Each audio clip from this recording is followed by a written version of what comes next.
Coges así un Michelin, te lo pones, giras la rosca y cuando llegas al máximo te coges el Michelincito y te pinchas así en la barriga. Literalmente, no sé si lo puedo decir, cagas aceite. Aquí hay mucha gente que se beneficiaría de esto, pero no se lo puede costear. Están en torno a los 130 euros, todos cuestan más o menos lo mismo. Y cuando ya queremos ese 20% de pérdida de peso, nos vamos a 360 euros al mes. No, es que es un tema de voluntad. Aquí vemos que ya no cuadra. ¿Por qué crees que en la consulta es tan difícil tratar la obesidad? Tú bien sabes que la obesidad es multifactorial a más no poder. Nos interesa tratar la obesidad y entenderla como una enfermedad. Hoy, Antonio Mas, médico especialista en endocrinología y nutrición, nos desvela todas las claves sobre los fármacos antiobesidad. Es que claro, el tema de la epigenética ya no es lo que haga tu madre cuando está embarazada de ti, sino es lo que hizo tu abuela cuando estaba embarazada de tu madre. De alguna forma estoy programado. Tengo la sensación de que muchos profesionales se enfrentan al paciente. Hace 30 o 40 años provocábamos un hipertiroidismo al paciente para que perdiera peso tal cual hace una enfermedad y se tuvo que retirar porque podía llegar a provocar problemas psiquiátricos graves, entre ellos suicidio. Antonio Mas, bienvenido a Mejor que Ayer, ¿cómo estás? Muy bien, muchísimas gracias, la verdad, por invitarme. Es todo un honor con los pedazos de cracks que te traes por aquí, o sea que muy contento y pues eso, un placer estar aquí. Es la segunda vez en Mejor que Ayer que se unen dos endocrinos a la vez en un episodio. Así que hoy vamos a hablar de un tema apasionante, un tema novedoso, un tema que además pues, impacta la vida de mucha gente, que es el tratamiento de la obesidad, ¿vale? La obesidad, ¿crees que es un problema socialmente incomprendido? ¿Crees que gran parte de la sociedad no entiende bien lo que es la obesidad o la banaliza? Yo creo que sí, bueno, todos conocemos, ¿no?, el estigma que hay con la obesidad, de que si es un tema de responsabilidad individual, de que si es gente... Yo creo que cada vez, por suerte, hay menos estigma en este sentido, pero ¿no?, que es un tema de gente con poca fuerza de voluntad o que poco responsables de su salud, cuando yo creo que a día de hoy todos tenemos claro que es un tema más social, más de cultura y, bueno, luego hablaremos de muchos factores que hay por en medio, pero desde luego la responsabilidad individual se nos está quedando pequeña al lado de todo el resto de factores que hay que influencian esto. Sí, y el estigma también creo que cada vez menos, pero sigue habiendo estigma a todos los niveles, ¿no? Bueno, es que se sabe que hay problemas incluso la gente con obesidad para encontrar trabajo, para encontrar pareja, Hay mucho estigma todavía. Sí. Yo creo que sobre todo se sobresimplifica la enfermedad. Ahora hablaremos si enfermedad, condición, pero se sobresimplifica. Es decir, se resume a un problema de comer menos y moverte más, cuando es complejísimo. Realmente hay especialistas que se tiran estudiando solo obesidad toda su carrera profesional y siguen con muchas preguntas sin contestar, ¿no? Entonces, primera pregunta, ¿la obesidad es una enfermedad o es un factor de riesgo o una condición? Mira, yo aquí tengo que matizar, porque es verdad que incluso esta pregunta, que es muy debatida, ¿no? Hace unos años que se lleva mucho, incluso la propia pregunta puede llevarnos a ser simplistas, ¿no? Como comentabas, yo creo que desde un punto de vista práctico nos interesa tratar la enfermedad, o sea, tratar la obesidad y entenderla como una enfermedad, ¿no? Porque al final, si pensamos que es una enfermedad, pues los médicos emitimos el diagnóstico, ofrecemos un tratamiento, incluso a nivel social pues establecemos medidas preventivas, a nivel político, es decir, a nivel burocrático y a muchos niveles resulta útil considerarla una enfermedad porque ponemos el foco en ella, desde luego causa mucho sufrimiento, esto ya sugiere que puede ser una enfermedad, pero al final yo creo que sobre todo es desde un punto de vista útil, ¿vale? Sin embargo, si hablamos desde un punto de vista nosológico, es decir, de dónde viene esto, en el sentido de ir a buscar la causa raíz del problema, yo creo que no es una enfermedad. Aquí quizás sí que podríamos decir que es una condición, pero sobre todo es una condición que deriva de una desadaptación evolutiva, ¿no? Esto quizás está muy trillado, pero al final la capacidad de almacenar calorías, de acumular grasa, esto ha sido muy útil para nuestros ancestros, ¿no? Para sobrevivir. Si un día se encontraban una higuera, se tenían que atiborrar a higos porque vete tú a saber cuándo volvían a comer, ¿no? Claro. Entonces, eso que en otro momento ha servido en un entorno de escasez, ahora no tenemos un entorno de escasez, pero tenemos las mismas adaptaciones. Entonces, claro, esa adaptación se ha vuelto obsoleta y ahora lo llamamos enfermedad. Claro, totalmente. ¿Sabes? Aquí hay un ejemplo que no me acuerdo quién lo contó, pero me resulta súper útil. Tú imagínate que pasan 15.000, 20.000 años, ¿vale? y resulta que el planeta, yo qué sé, se calienta, se enfría. El caso es que empieza a aumentar la cantidad de oxígeno, ¿vale?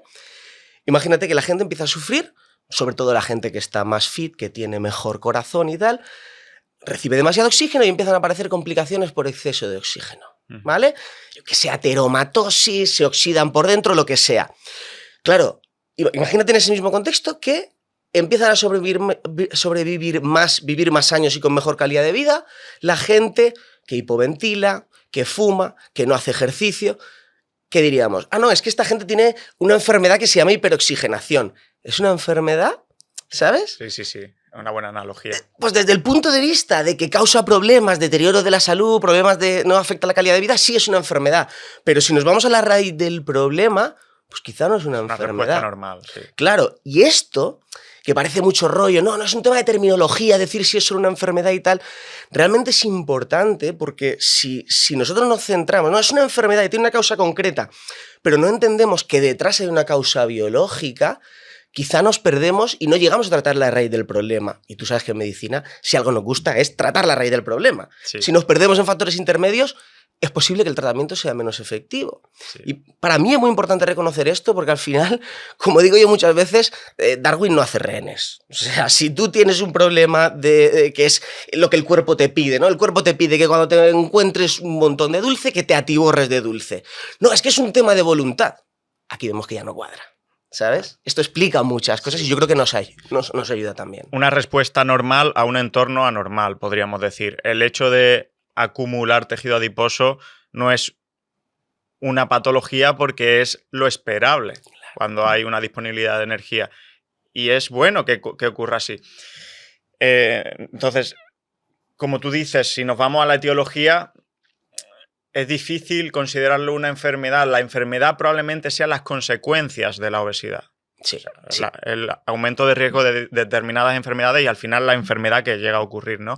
A nivel de pues, todos los sistemas, órganos y aparatos que conocemos, ¿no? Desde articulaciones a sistema cardiovascular, a sistema nervioso y a riñón, a todos. Básicamente toca todo.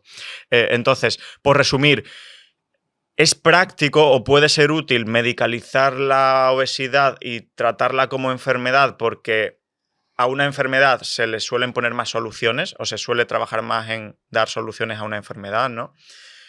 Aunque la medicalización de la obesidad, en mi opinión, también tiene puntos negativos, ¿no? Pero por otro lado, el que una persona pueda llegar a ser obesa no es consecuencia de un fallo en su fisiología, ni un fallo en su cuerpo, ni en su biología. Es una respuesta totalmente normal a un entorno anormal, ¿no? Donde hay una hiperdisponibilidad de energía.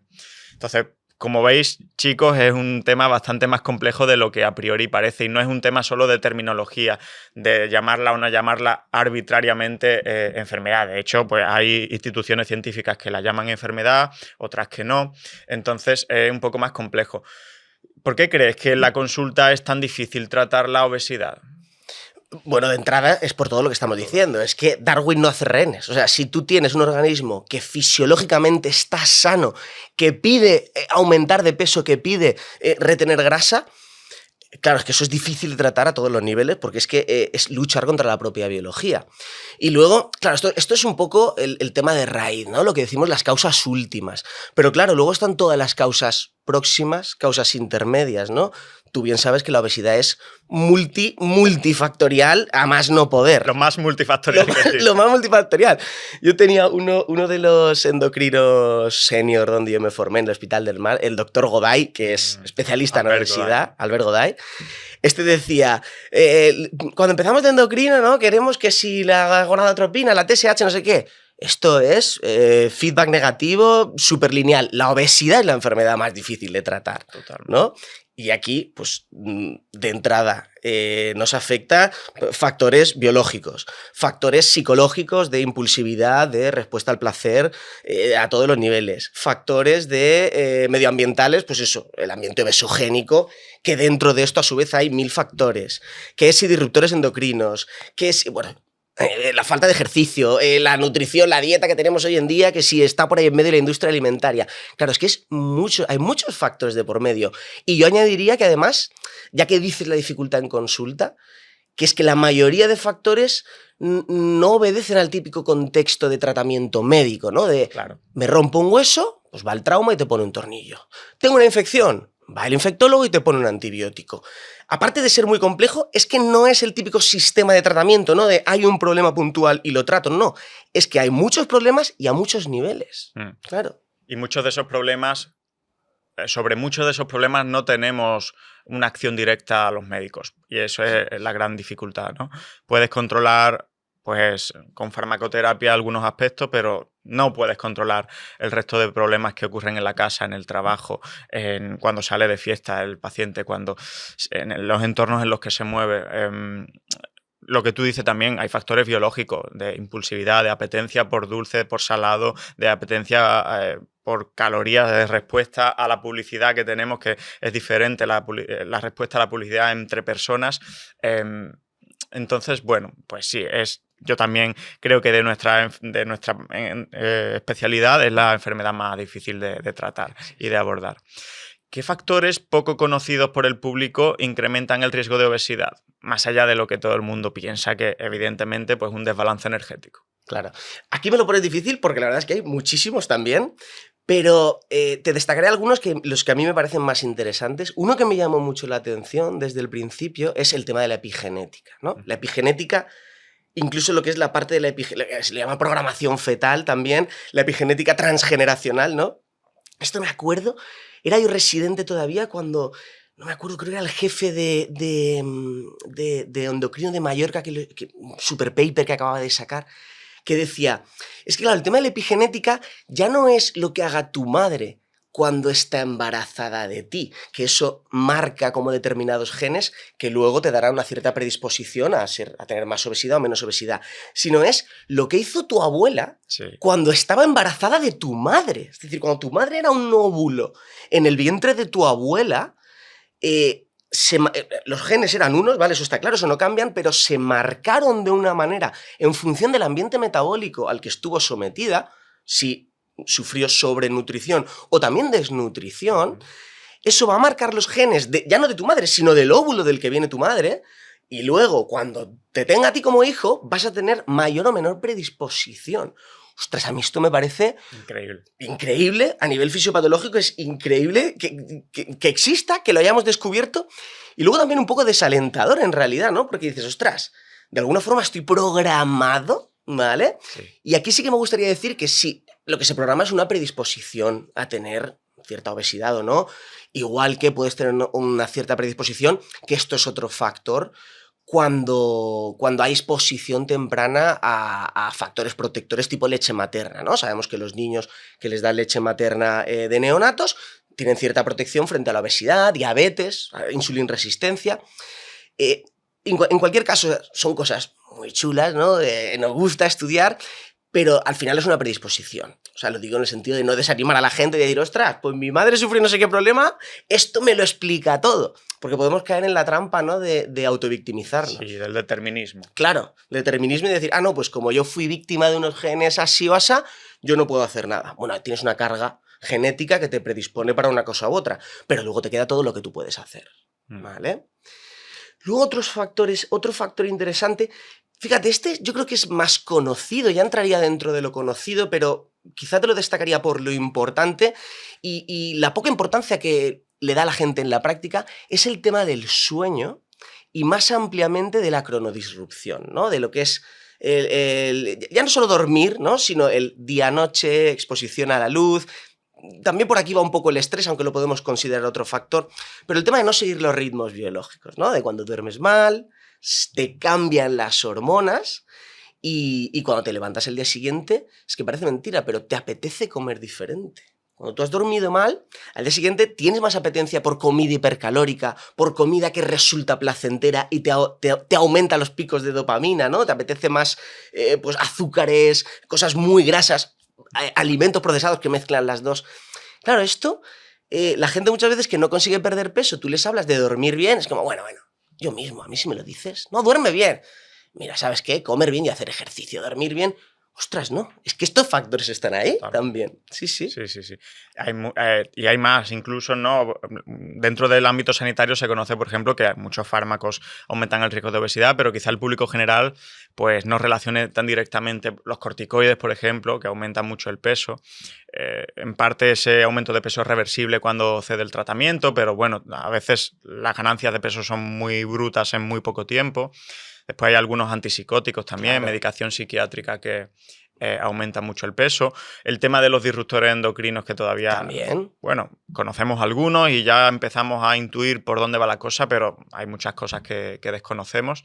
Es decir, no todo es lo más evidente y el desbalance energético más inmediato, ¿no? Después también hay otros factores, como tú decías, el imprinting o la programación esa epigenética, sí, que es importantísimo, pero no nos puede llevar a ese determinismo de decir, bueno, es lo que me ha tocado, no puedo hacer nada más. Porque, ¿qué peso tiene la genética en la obesidad?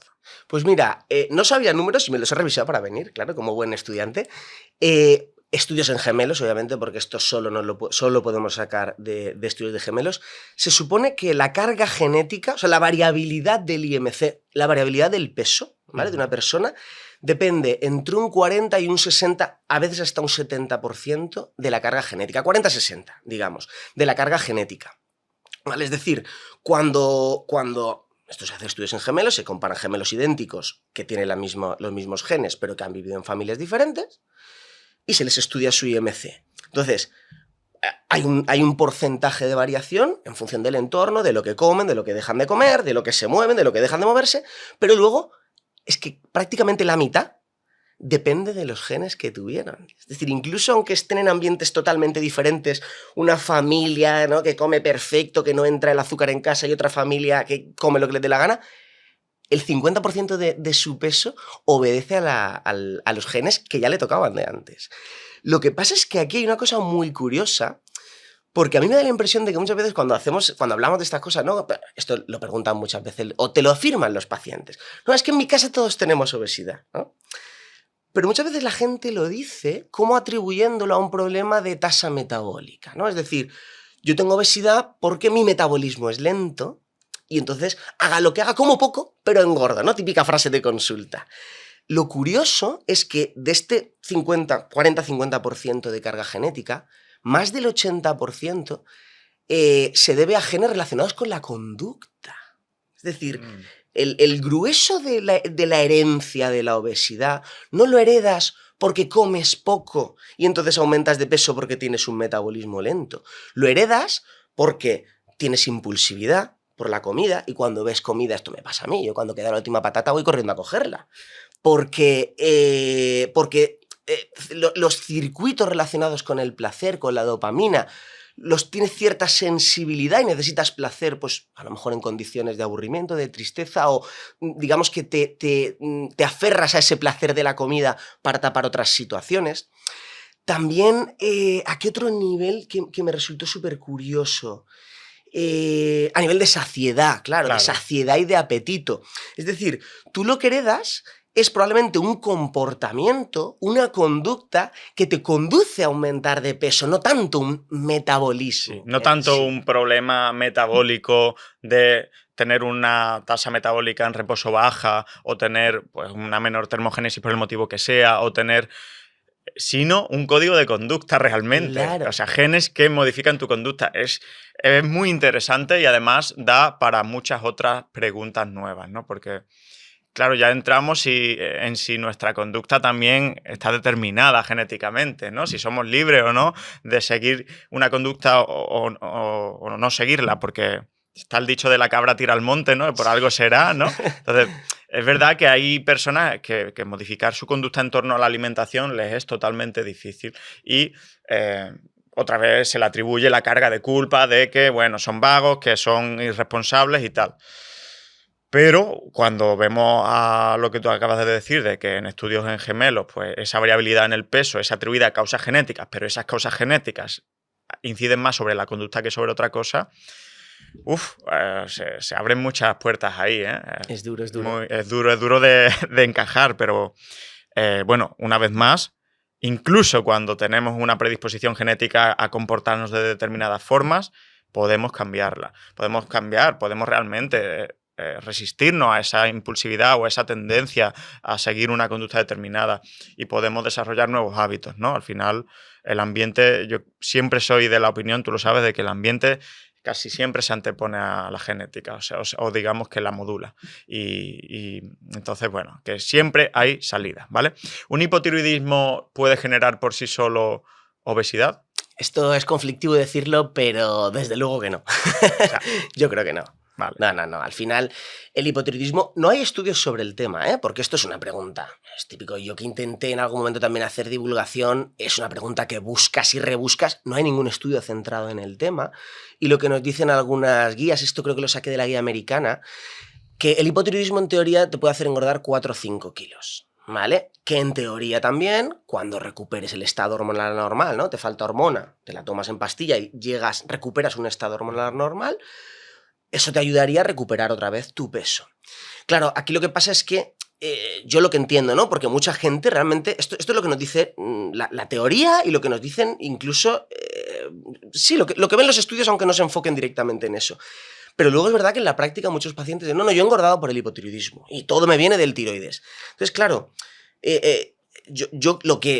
la teoría que me hago yo sobre todo esto es que, claro, el hipotiroidismo te viene, es como la gota que colma el vaso. Actúa más bien como un desencadenante. Igual que te actúa un embarazo, dejar de fumar, romperte la rodilla y estar 6 meses sin hacer actividad física, todos estos son desencadenantes muy conocidos para un aumento de peso. Y hay mucha gente que una vez sufre uno de estos, luego ya no se recupera. Porque claro, digamos que vivía en equilibrio. Falta la gota que colma el vaso, sea el hipotiroidismo, sea dejar de fumar, aumentas de peso y recordemos cómo es el ambiente. Claro, Es el ambiente besogénico, ya no te recuperas.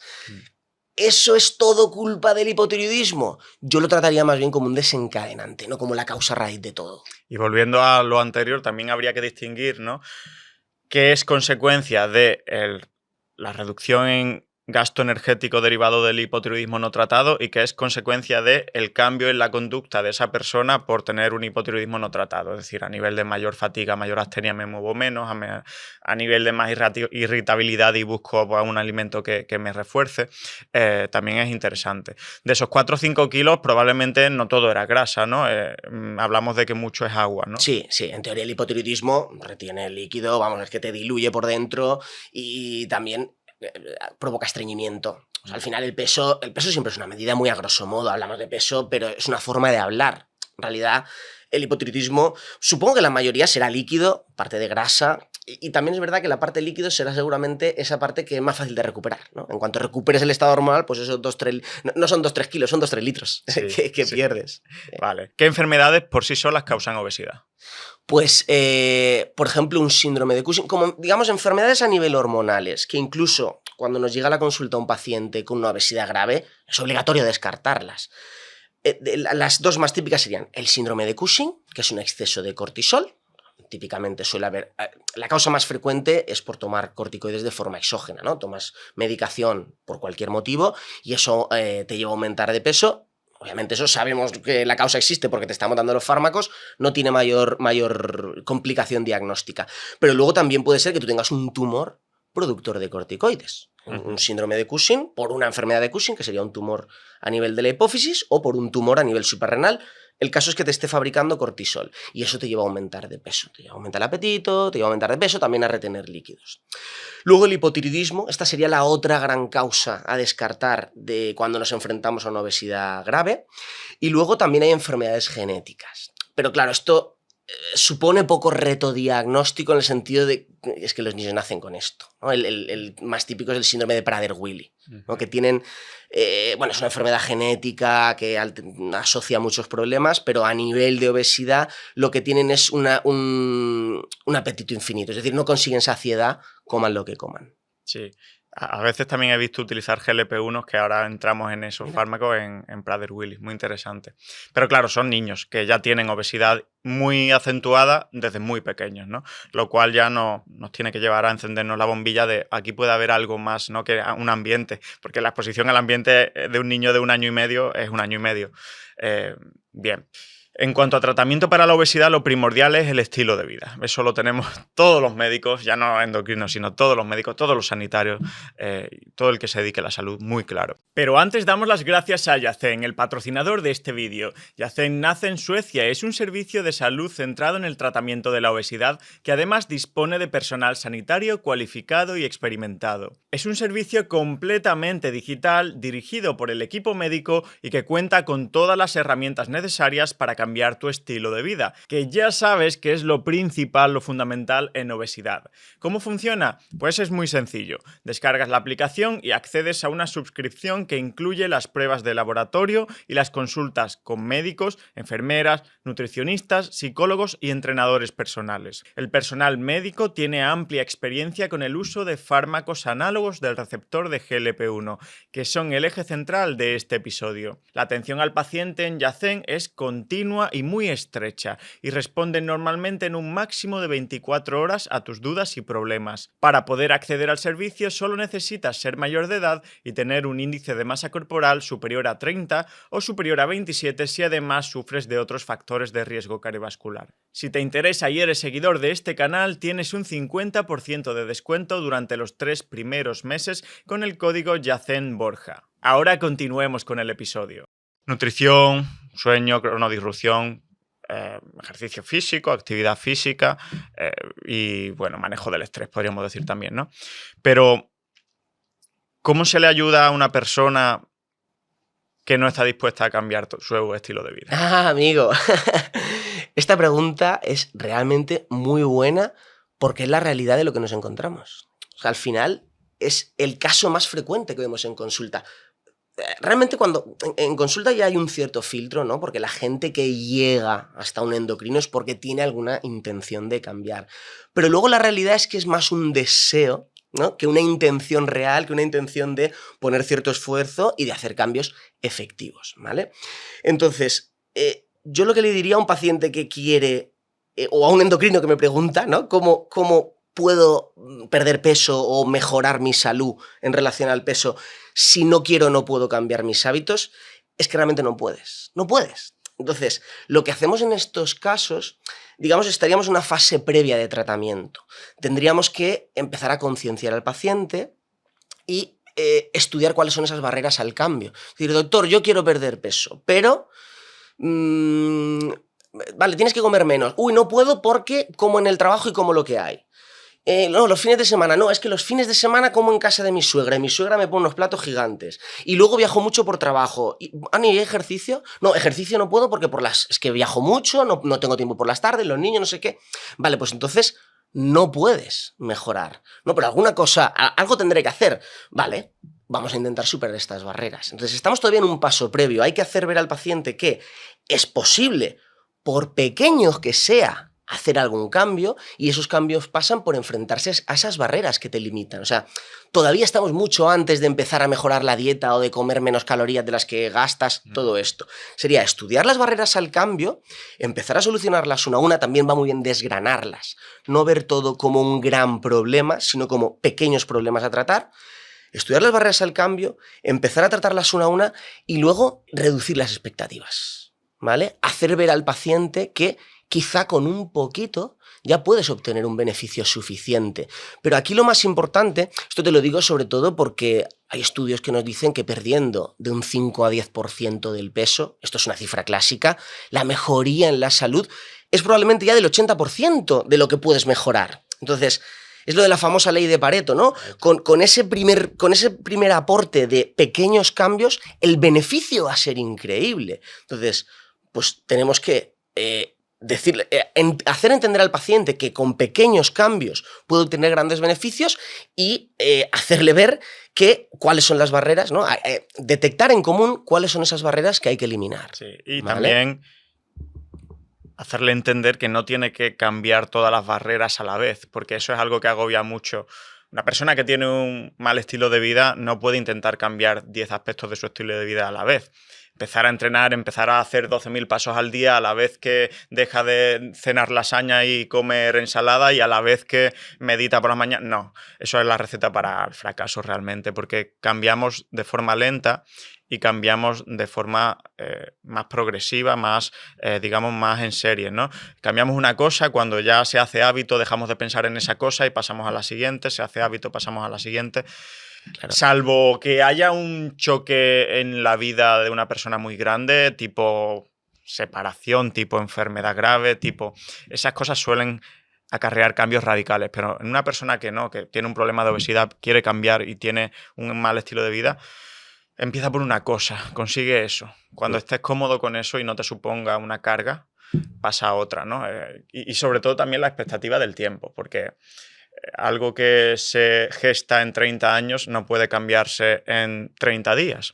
Claro. Muchas veces los pacientes vienen pidiéndote que quieren perder peso ya. No, es que esto no es ya. Esto realmente es un problema de salud que viene de un estilo de vida que has gestado, que has creado, que es tuyo durante años. No lo puedes cambiar en 30 días. Claro. Ni debes. Aquí hay un punto que me gusta mucho hablarlo con los pacientes porque me resulta muy útil, que es el tema de ajustar, te decía antes, de reducir expectativas. Pero aparte de reducirlas, que muchas veces, ¿no?, el paciente te viene, no, quiero perder 20 kilos, lo que dices tú, en un mes. Como, mira, eso no se puede, pero es que aparte tampoco lo necesitas. Vamos a ir más poco a poco. Pero sobre todo, una cosa que creo que resulta útil en la relación médico-paciente incluso, es ajustar las expectativas a la realidad. Es decir, si tú estás dispuesto o puedes hacer estos cambios, lo que vas a obtener es esto. Es decir, tú puedes dejar de comer procesados y pegarte 2 caminatas el fin de semana. Oye, a lo mejor eso está bien, pero espera obtener esto. Alinear los objetivos a la realidad y también alinear la exigencia por parte del médico. Sí. Porque a veces esto también metemos la pata a los médicos y hacemos esto precisamente, ¿no? Pues mira, tienes que dormir mejor y comer mejor y hacer ejercicio y no sé cuánto. ¿Para qué no puedo? Vale, vamos a ir poco a poco, pero vamos a ajustar. Vamos a ver qué es lo que puedes dar, ¿vale? Y yo te diré hasta dónde vamos a llegar. Lo que no vamos a hacer es, no, voy a caminar media hora cada tarde y voy a seguir hinchándome a comer. Lo único es que me voy a quitar 3 procesados y con eso quiero perder 20 kilos. Pues no. Totalmente. No, claro. También el médico tiene que saber cuál es la ambición de cada paciente, ¿no? En el sentido de que siempre hay alumnos de 10 y hay alumnos de 5. Hay alumnos que van... Bueno, sobre todo esto lo veo yo más en privada, que quieren mejorar muchísimo y cualquier mejora marginal, cualquier suplemento, cualquier área donde ellos crean que van a ganar van a mejorar su salud o van a conseguir algo, pues lo van a hacer, aunque sea un gran esfuerzo para una recompensa muy pequeña. Sin embargo, hay otros pacientes que... pues que no son así, ¿no? Y que no están dispuestos a dar tanto ni a cambiar tanto su estilo de vida porque no quieren o porque no pueden, da igual. Y el médico tiene que también ajustar su exigencia a eso, a qué tipo de paciente, saber cuánto puede darte el paciente, ¿no? Y saber que a veces se llega hasta donde se llega, ¿no? Y bajar esas expectativas. Me parecen muy, muy buenos consejos. Es que en el mundo del cambio de hábitos es así. Sí. Yo me acuerdo de residente cuando rotaba con... en su momento me interesé por metabolismo óseo y tal, y estuve rotando unos meses en metabolismo óseo, y te das cuenta qué diferente es la relación médico-paciente, porque ahí el paciente llega con dolor, tú le ponen una inyección, que si le dan una medicación, y el paciente lo hace todo al pie de la letra. Pero en el momento en el que entra la fuerza de voluntad, el cambio de hábitos, el cambio de rutinas, cambia por completo. Y entonces tenemos que entrar en todo esto, ¿no?, de persuadir, de alinear objetivos, de ajustar los objetivos, ¿no?, de ir pequeños, ¿no?, ir consiguiendo pequeños éxitos, porque tú aquí lo que tienes que conseguir es que el paciente lo haga, se adhiera al tratamiento, no viene de serie. Sí, y de jugar en el mismo equipo del paciente, porque a veces tengo la sensación de que muchos profesionales se enfrentan al paciente como si jugaran en equipos diferentes, ¿no? Y se atribuyen un rencor y un resquemor porque el paciente no está haciendo lo que ellos le aconsejan, ¿no? Sabes que hay muchos endocrinos que no les gusta ver obesidad por este mismo motivo, ¿no? Porque si yo te digo lo que hay que hacer y no lo haces, no te puedo ayudar. Y muchas veces es un trabajo pues, más psicológico y más de abrazar y acercarte al paciente e intentar empatizar. La palabra es empatizar con el estilo de vida del paciente, ¿no? No empatizar con su peso, empatizar con la vida de esa persona, que normalmente son vidas muy complicadas, al menos en la obesidad es grave, ya lo sabes tú bien. Vamos a empezar a hablar de farmacoterapia. La farmacoterapia en obesidad, no sé si paso diciéndolo, pero ha sido un verdadero desastre hasta hace muy poco. Sí, no. Dices bien, porque lo que había hasta ahora, vamos, Claro. Perdona. Sí, no, nada, lo que ibas a decir tú. Lo que había hasta ahora, pues era muy mejorable. Muchos fármacos se han tenido que retirar del mercado por problemas que han ido surgiendo. Entonces vamos a hacer aquí un poquito una recopilación histórica, ¿no? De algunos fármacos que se han ido, bueno, comercializando y después se han tenido que retirar, algunos que no, que ya llevan muchos años con nosotros y se utilizan a día de hoy, hasta llegar a la joya de la corona, ¿no? Que son los GLP-1. Sí. Bueno, el orden cronológico no te lo sé decir, eso sí. No, eso ya sería friki total. Sí, no.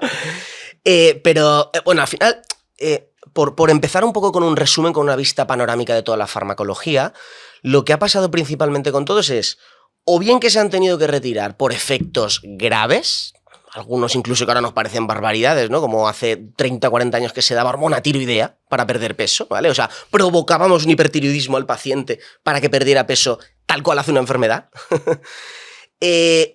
O sea, o bien se han retirado por efectos adversos graves, o bien son fármacos que o no se han retirado o prácticamente se han dejado de usar porque los propios efectos adversos, aunque leves, hacen que el paciente no los siga, sumado a escasa eficacia, el paciente lo abandonaba. Te estoy hablando del Orlistat, ¿no? El Orlistat, sí, que todavía lo tenemos a día de hoy, el famoso Xenical, el Agi, sí están ahí, pero claro, te hacen perder 2-3 kilos y te dan flatulencia, te duele la barriga, te cambian el aspecto de las cacas que flotan y no sé qué. Sí. Pues obviamente los pacientes por 2-3 kilos no asumen esos efectos secundarios. Antonio, vamos a contar los mecanismos de acción de cada fármaco porque también nos enseña mucho, ¿no? de la obesidad y del problema. El Orlistat es un inhibidor de la lipasa pancreática. ¿No? Eso es. Claro, ¿por qué produce diarrea, flatulencia? Vale.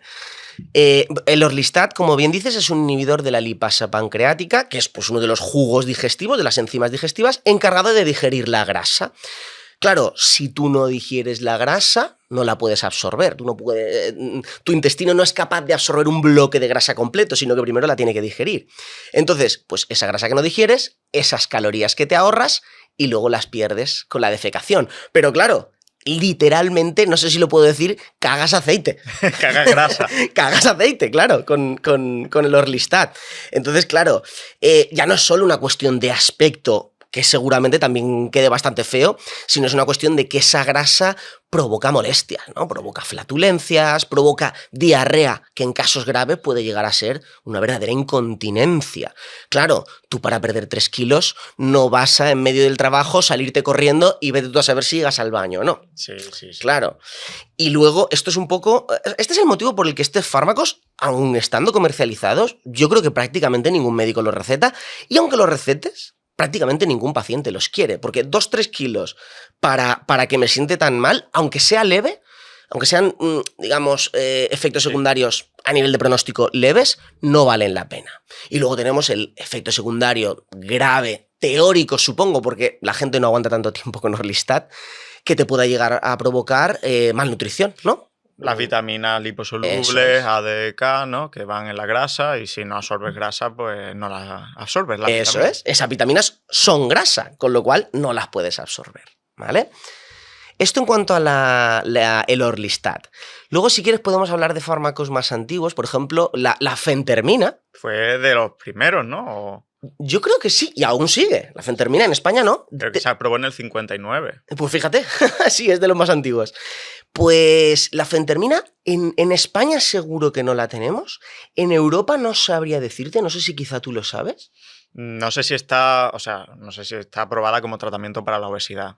Yo creo que disponible, no lo sé, ¿eh? Creo que sí está disponible, pero no, habría que revisarlo. Es un simpático mimético, ¿no? Eso es. Es de lo poco que... Sí, es un simpático mimético que básicamente, no sé si forma parte exactamente del mismo grupo, pero es una especie de anfetamina. Básicamente un fármaco que te acelera, también quitan el apetito y te hacen perder peso por eso. Pero claro, tienen la fentermina siempre tiene el efecto secundario de, pues, a nivel cardiovascular, ¿no? No lo puedes dar a nadie que tenga ni un asomo de problema cardiovascular, de hipertensión, así, porque claro, te acelera, ¿vale? Luego otro fármaco, también por seguir... ¿quieres que comentemos los que se han retirado del mercado? Sí, claro que sí. ¿Y vale. por qué se han retirado? Vale. Pues mira, tenemos, por ejemplo, el Rimonabant. Sí. ¿Vale? El Rimonabant Este, yo creo que es de los más recientes que se retiró. Este yo creo que ya ha llegado a los 2000, 2000... En 2008. ¿sabes? 2008, fíjate. Este fue muy prometedor cuando empezó porque era el primero de una serie de fármacos que prometían mucho, que tocaban una nueva línea fisiológica relacionada con los cannabinoides, ¿vale? Bueno, donde actúa el cannabis, ¿vale? Sí. El cannabis está muy relacionado con el apetito, pues atacar el receptor del cannabis suprimía el apetito y los pacientes perdían peso. Pero claro, al final el cannabis no solo afecta a la vía del apetito, afecta a otras tantas vías y se tuvo que retirar porque podía llegar a provocar problemas psiquiátricos graves, entre ellos suicidio. Se vio un aumento del riesgo de suicidio, ¿vale? Y este también se descartó por completo. En cuanto a la eficacia no te lo sé decir porque no lo recuerdo. Yo creo que ya... No, sí que... No, yo empecé endocrino en 2010, con lo cual, fíjate, a mí no me ha llegado ya el Rimonabant. Sí. Luego, ¿qué más tenemos por ahí? Había uno que se llamaba Kismia, ¿no? Que creo que lo pronuncian Cusimia, algo así. Sí. Este está aprobado en Estados Unidos y todavía está bien posicionado en los protocolos porque realmente la eficacia es de... torno a, creo que se puede llegar a perder un 10% de peso, o sea, tiene una eficacia considerable. Y el Cusimia es una mezcla entre fentermina, que es el simpático mimético que hemos decíamos, dicho antes. el que hemos dicho, y el topiramato. El topiramato es otro fármaco que no tiene nada que ver, que es un anticonvulsivante, es un fármaco que actúa en el sistema nervioso central. Hablo de memoria, pero te diría que afecta a los receptores GABA, no si es GABA A, GABA B, el caso es que actúa en el sistema nervioso central. Y esto sobre todo es importante porque en general los fármacos que actúan ahí y tocan vías, ¿no?, vías cerebrales suelen ser fármacos un poquito más sucios, ¿no?, en el sentido de que pues, pueden provocar efectos secundarios que sí parestesias, ¿no?, que se te duerman las manos, que se te duerman las piernas.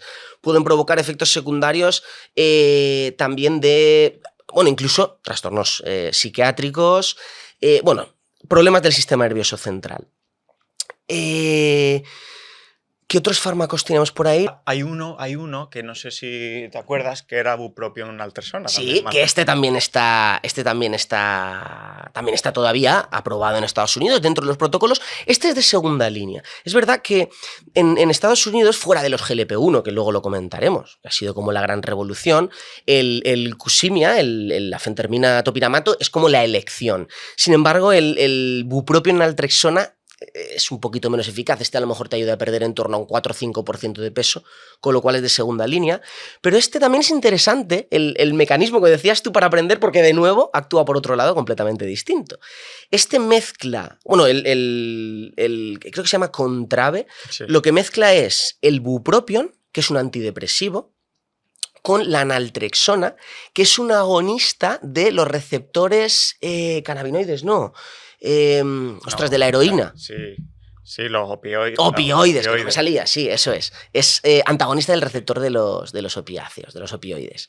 Entonces, bueno, básicamente, este fármaco se vio que la combinación era muy buena porque el bupropion, creo recordar que tenía, es antidepresivo, no sé si creo que es inhibidor de la recaptación de serotonina y noradrenalina, creo que era mixto, pero el caso es que quita el apetito, ¿vale? También a un nivel del sistema nervioso central, por eso no deja de ser tan limpio en cuestiones de hipertensión, problemas cardiovasculares, toma de otros antidepresivos tampoco se puede mezclar, pues es el bupropion que quita el apetito y luego una naltrexona que refuerza todavía la supresión del apetito. ¿Vale? Entonces, al juntar esas dos vías, pues todavía era más potente. Conseguía más efectividad.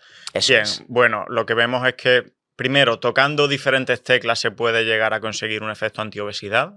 Lo que hemos dicho antes de que la obesidad, pues, tiene, digamos, muchos frentes de ataque, ¿no? Y tiene muchas formas de mejorarla. Pero la verdad que no hemos tenido suerte con ninguno de estos fármacos, o casi ninguno, porque todos han, lo que tú dices, o poca efectividad o efectos secundarios no asumibles. Hasta que llega, creo que ya en 2005, si no recuerdo mal, un grupo de fármacos que revolucionan el tratamiento de la obesidad, ¿no? Y que, pues, son la nueva comidilla de todo endocrino y de todo personal sanitario que se dedique a esto. Porque realmente, pues, es un mecanismo de acción muy elegante, con pocos efectos secundarios y efectivos, ¿no? Hablemos primero del GLP-1 y después de los análogos del receptor de GLP-1. GLP-1 es algo que está en nuestra fisiología, ¿no? Es una hormona que todos tenemos, ¿Qué es y para qué sirve? Mira, pues el GLP-1 es una hormona de las llamadas incretinas, del grupo de las incretinas, que hay varias, que básicamente son hormonas que se encargan de preparar al cuerpo para una ingesta. Entonces, en concreto, son hormonas que se fabrican en el tubo digestivo. El GLP-1 se fabrica en unas células que son células neuroendocrinas, están en el tubo digestivo, pero no son células digestivas para la digestión propiamente dicha, sino que son neuroendocrinas. Tú ya sabes que el sistema endocrino está repartido por todo el cuerpo. Pues lo que hacen es, en respuesta a la ingesta, se fabrica esta hormona y va a diferentes órganos a decir, oye, prepararos que viene principalmente una carga de hidratos de carbono. Entonces se llaman incretinas porque lo que hacen es incrementar todo el sistema, no directamente, pero todo el sistema relacionado con la insulina. Bueno, no directamente, sí directamente, pero además otras vías, ¿vale? Y esto es muy curioso porque, bueno, tú ya sabes que quien corta el bacalao, quien manda en el metabolismo energético es la insulina. Es la insulina. Al final, es muy representativo que hablemos de insulina y hormonas contrainsulares, es decir, insulina y todo lo demás, y todo lo contrario a la insulina. Pues el GLP-1 lo que hace básicamente es incrementar todo lo relacionado con la insulina. Esto nos pasa a ti, a mí, cuando luego nos vayamos a comer, es lo que pasa en condiciones normales. Prepara el cuerpo para poder gestionar bien esos hidratos de carbono y esa energía que va a entrar. Y hace que se produzca más insulina en respuesta a una carga glucémica, ¿no? En respuesta a un carbohidrato que llega al sistema digestivo. Bien, esa es la acción incretínica, que es la principal acción de los GLP-1, que hemos dicho que se producen en el sistema digestivo. Vale, ¿qué efectos tiene ese GLP-1 además de aumentar la insulina? ¿Tiene algún efecto sobre la conducta, sobre el apetito? Sí, mira, bueno, una cosa que has señalado que es muy importante a nivel de tratamiento en endocrinología es precisamente que el efecto del GLP-1 es glucosa dependiente. Es decir, si tú te pones insulina, te puede dar un bajón de azúcar, porque la insulina tiene su efecto independientemente de que haya glucosa o no. La insulina saca glucosa de sangre y si te pasas de insulina te puede llegar a provocar un bajón. Pero el GLP-1 no. El GLP-1 por sí solo no, porque el efecto de mejorar la acción de la insulina, porque hace tanto que se fabrique más insulina como que funcione mejor, o sea, hace más y mejor, es glucosa dependiente. Depende es decir, de que comas. Eso es, si no hay glucosa, ese efecto no se da. Si hay glucosa, pues en respuesta a esa glucosa vas a fabricar más insulina y va a aumentar, a mejorar la sensibilidad. Luego además también provoca enlentecimiento del vaciado gástrico. Es decir, hace que toda la motilidad del estómago y del intestino vaya más lenta, con lo cual aumenta la saciedad.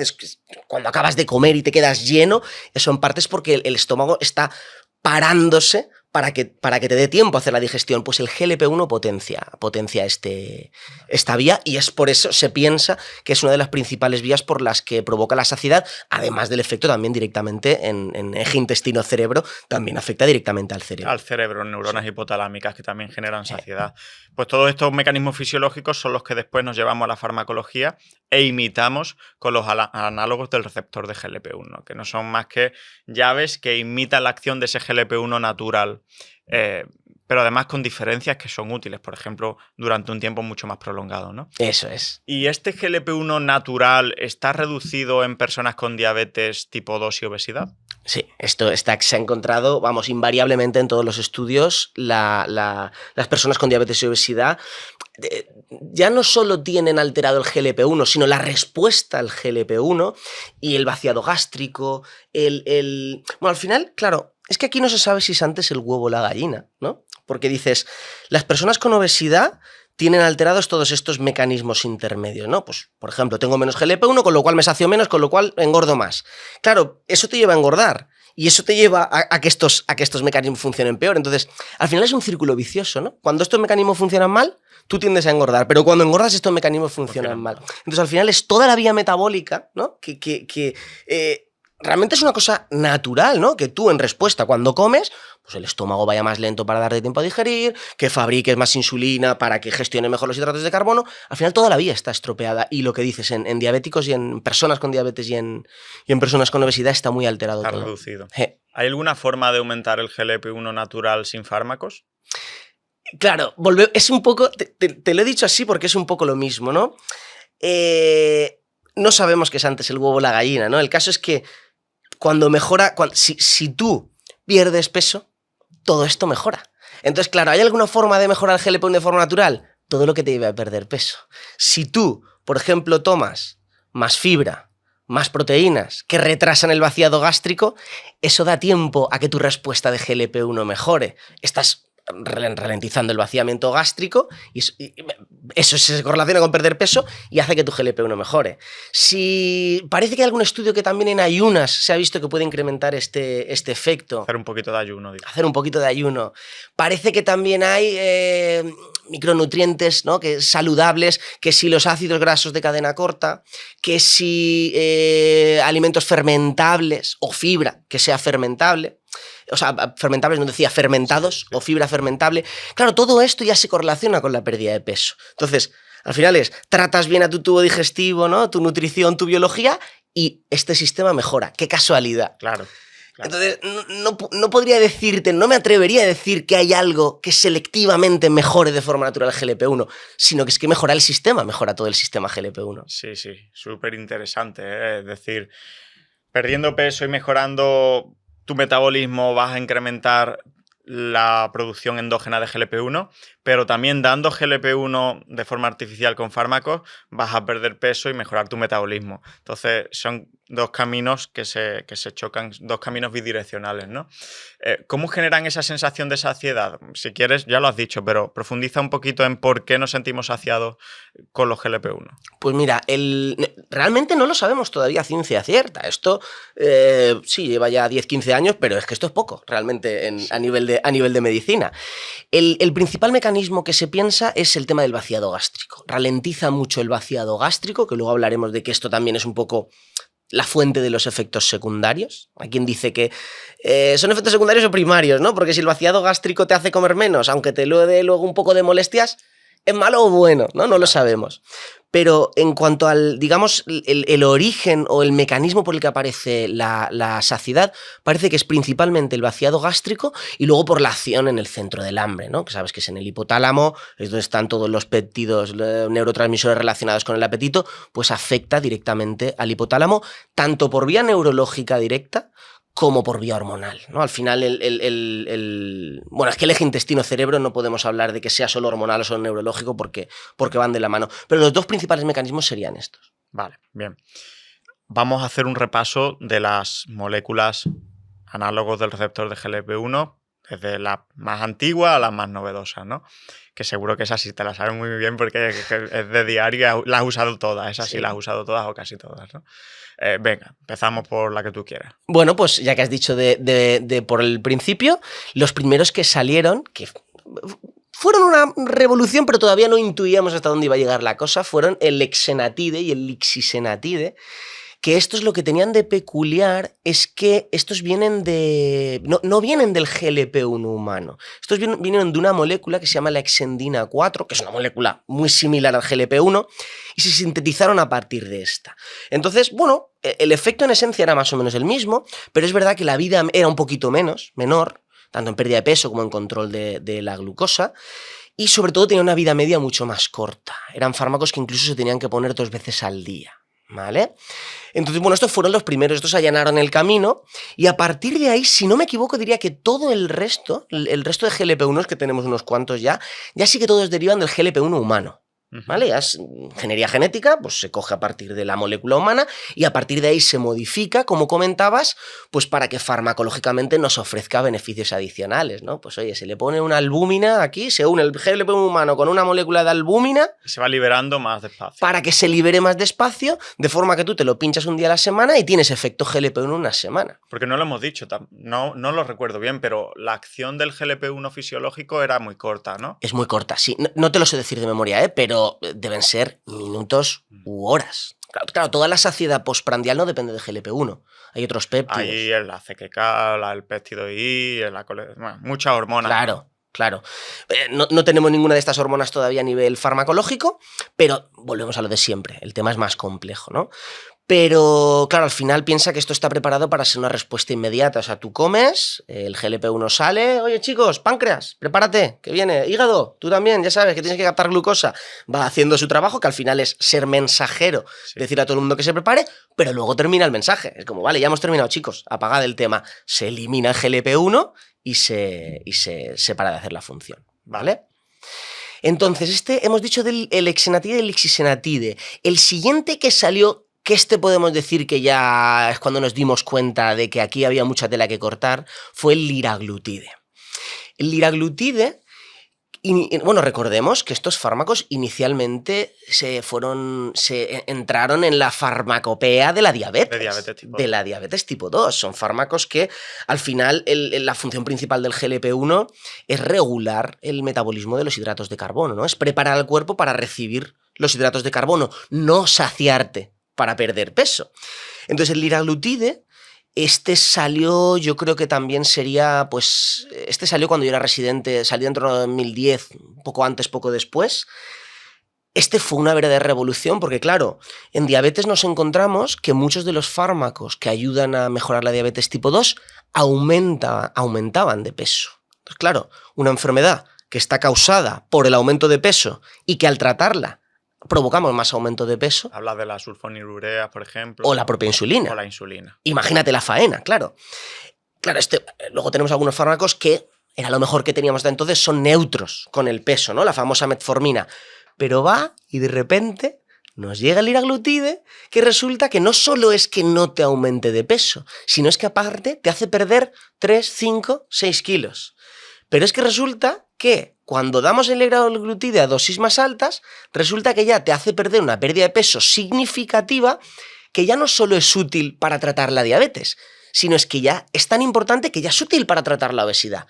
Ostras, amigo, aquí la cosa cambia. Se abre la segunda puerta de estos fármacos, que es el tratamiento para la obesidad, ¿no? Pero es bueno que puntualices que empezaron siendo tratamientos de diabetes tipo 2. Claro. Como muchas veces ocurre en medicina, decimos, oye, esto también sirve para esto otro. Vamos a sacar una indicación para esta otro, ¿no? Que en este caso era obesidad.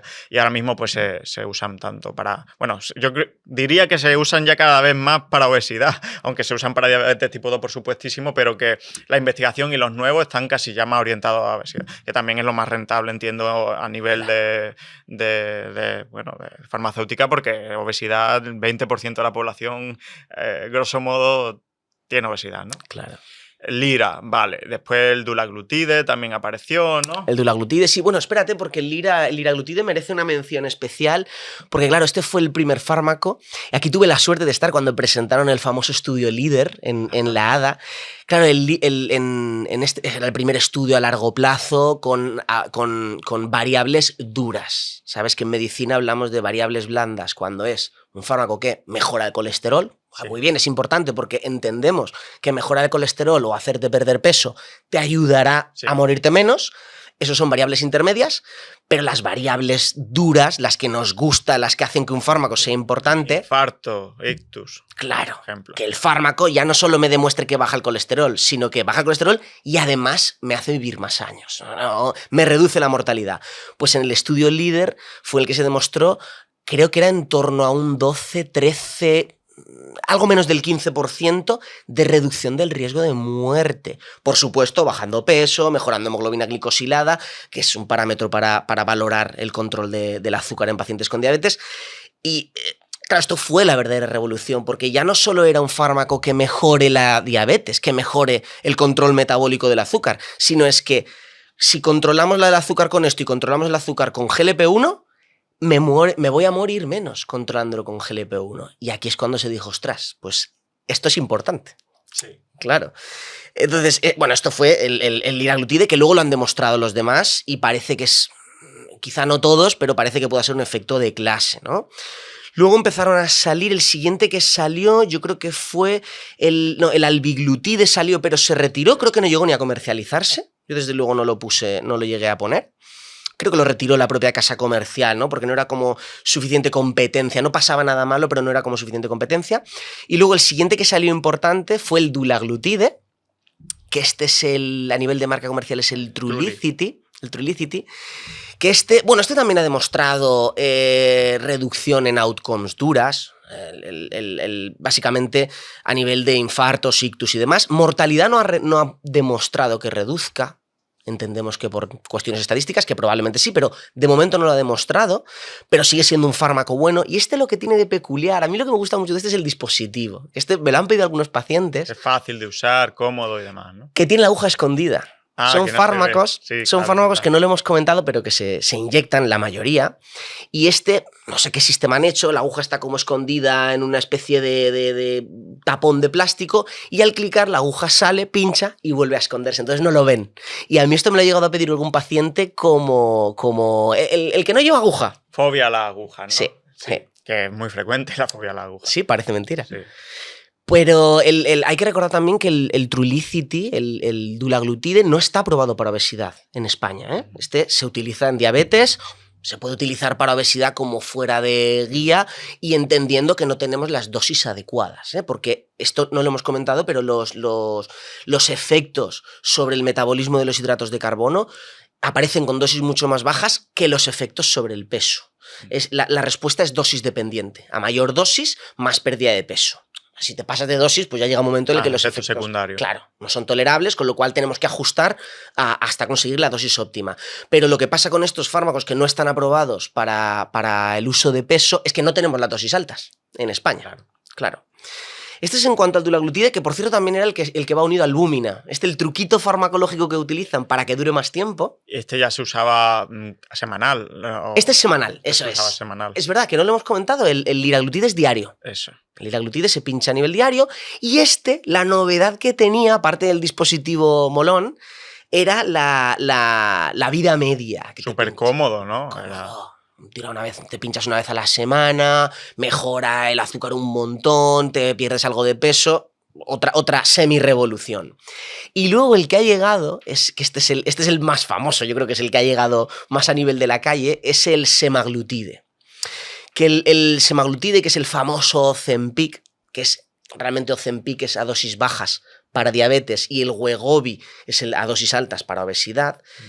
El semaglutide es Bueno, y el Rybelsus. Y el Rybelsus es verdad, claro que el Rybelsus ahora lo comentaremos. Es verdad, ya, ¿eh? Cierto. Que este es vía oral.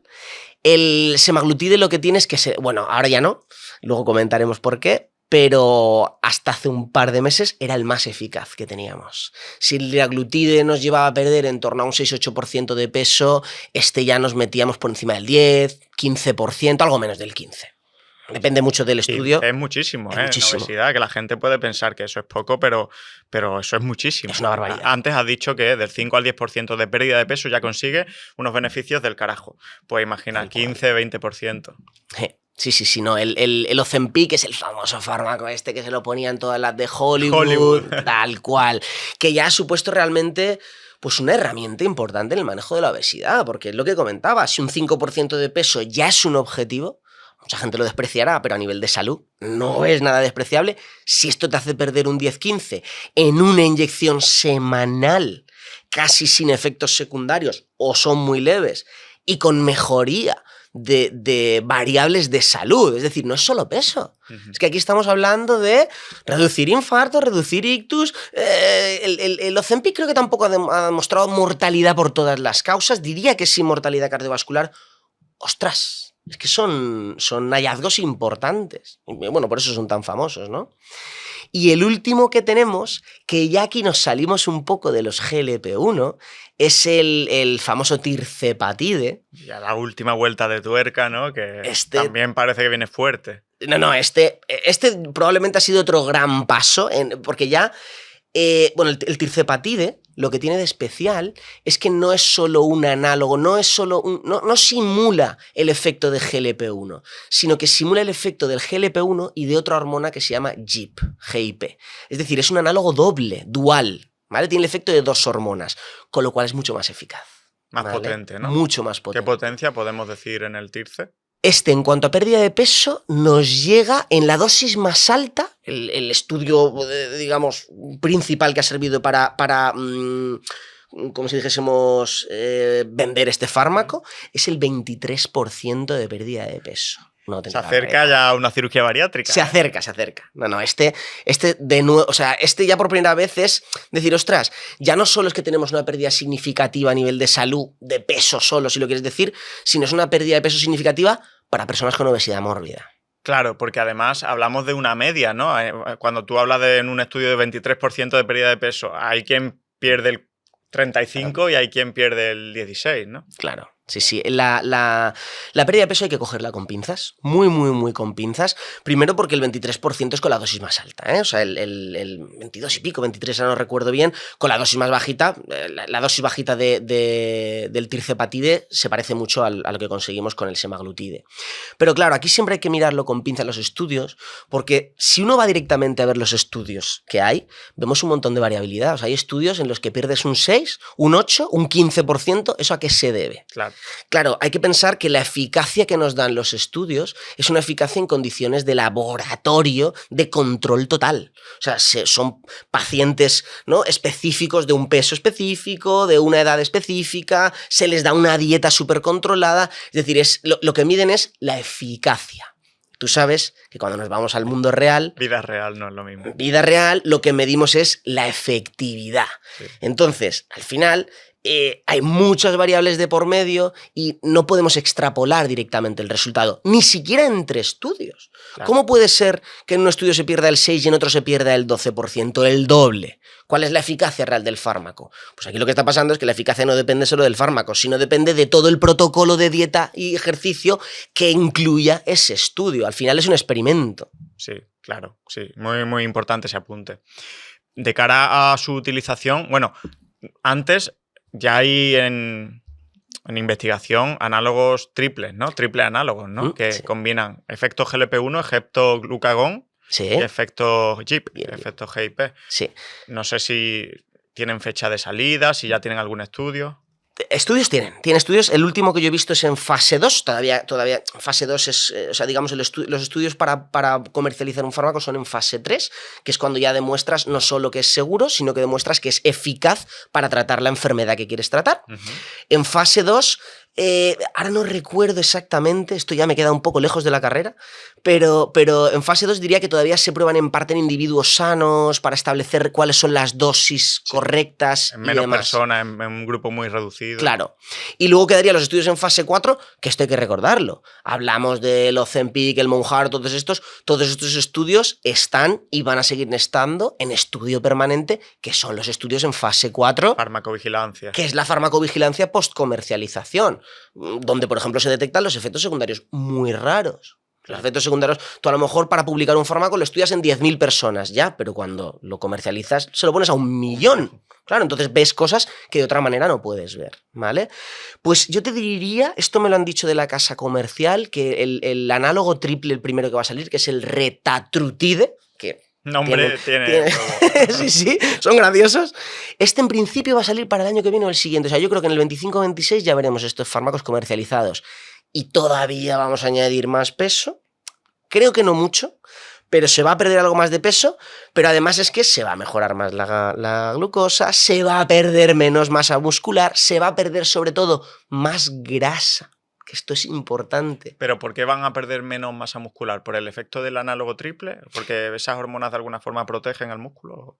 Sí, o sea, en teoría es porque el glucagón, y esto es súper contraintuitivo, porque el glucagón podemos decir que es más o menos la hormona contraria a la insulina sirve para guardar glucosa, es una hormona de hay bondad energética, tenemos energía en el cuerpo, para la célula. Guardamos, eso es. Y el glucagón es un poco una hormona de emergencia. Decir, ¡ostras! ¡No tenemos comida! ¿El glucagón qué hace? Saca azúcar, saca grasa también.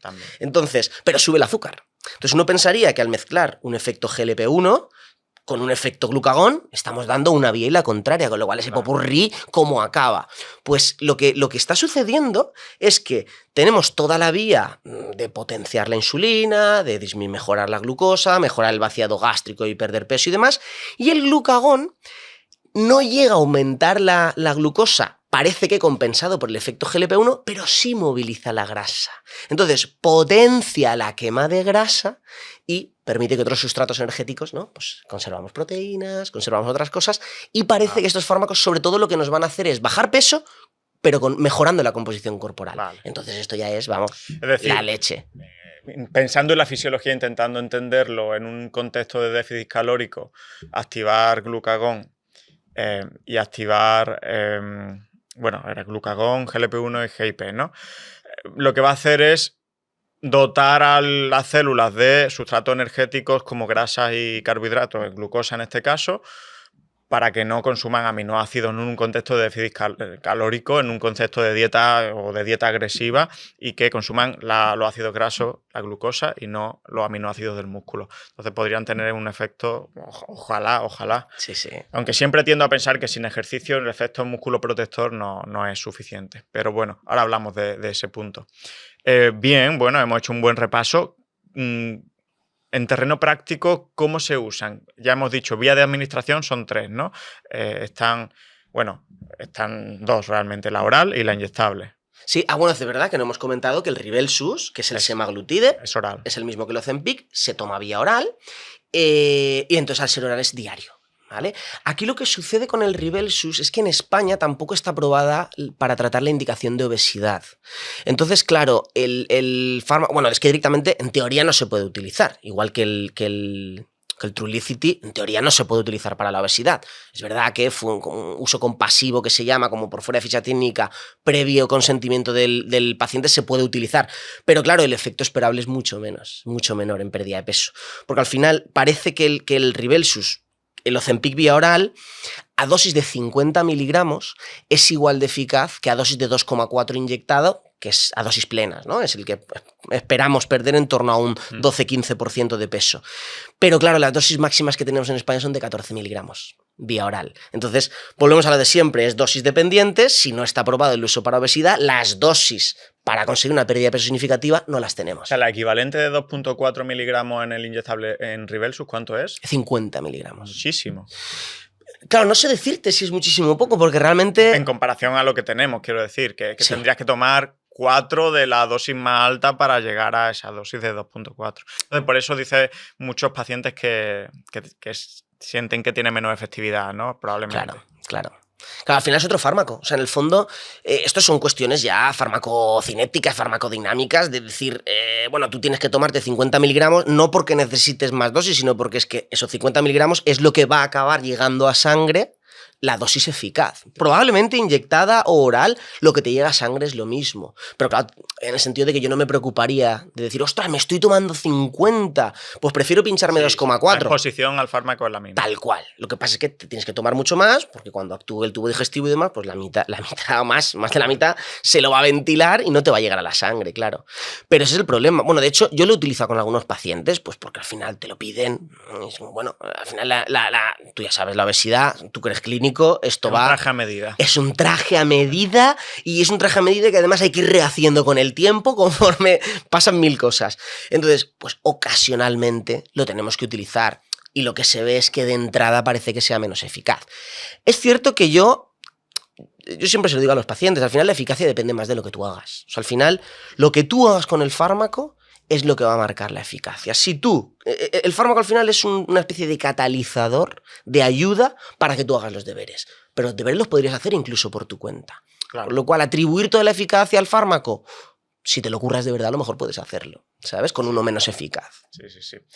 Entonces, vía de administración la hemos visto. La aguja es imponente. No, para nada. Vamos a hacer aquí un poco de repaso de cómo se usan, ¿no? Para que los pacientes también tengan claridad de eso. La aguja es una aguja muy finita, ¿no? Sí. Que es una aguja más tipo la de Parina, ¿no? Algo incluso menos, ¿no? Mucho menos. Sí. Yo insulina no me he pinchado, por suerte, pues lo he visto unas cuantas veces, pero heparina sí que me he pinchado y, ostras, como endocrino que estás acostumbrado a las agujitas de insulina, que es un pelito, es que son van de 0,22 a 0,3 milímetros de grosor y luego 2-3 milímetros. Para gente muy obesa a veces damos más milímetros, pero en general 3-5 milímetros, o sea, es que es como un pelito. No te enteras. Coges así un Michelin, te lo pones, haces la rosca, ¿no? Porque son con unos bolis precargados, giras la rosca y cuando llegas al máximo te coges el Michelincito y te pinchas así en la barriga. Es que ni te enteras. La de Parina es otra cosa, ¿eh? La de Parina Sí, tampoco duele ni nada. Pero es un poquito más... Sí. Sí. Y hemos dicho cada cuánto, normalmente, bueno, dependiendo del fármaco, puede ser diario, puede ser semanal, ¿no? Por ahora hay diario y semanal. Un tema importante, ¿qué tan accesibles son estos tratamientos? Porque ese es el tema clave, ¿no? Aquí hay mucha gente que se beneficiaría de esto, pero no se lo puede costear. Esto redunda un poco en las diferencias, ¿no? Los famosos determinantes sociales de la salud. Al final, en los países ricos sabemos que los diferentes estratos socioeconómicos sufren diferentes enfermedades. Es famosa la frase, ¿no? De lo que más determina tu salud es el código postal y no el código genético. Tal cual. Pues esto redunda un poco en ese tema porque son fármacos muy caros. Fármacos muy, muy caros. Al final, las dosis de diabetes, que son las dosis bajitas, que a veces se malutilizan para perder peso, están en torno a los 130 euros. Todos cuestan más o menos lo mismo. Pero mensual, sí, tratamiento mensual.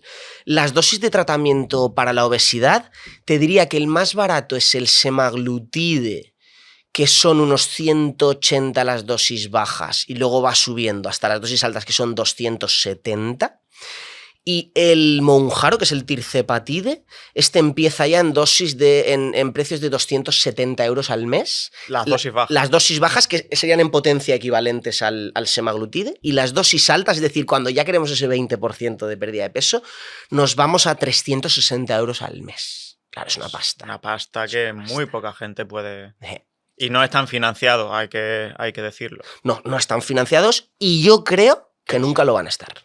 Yo creo que nunca lo van a estar. Financiar esto es muy difícil, ¿no? Financiar algo del que se beneficiaría el 20% de la población.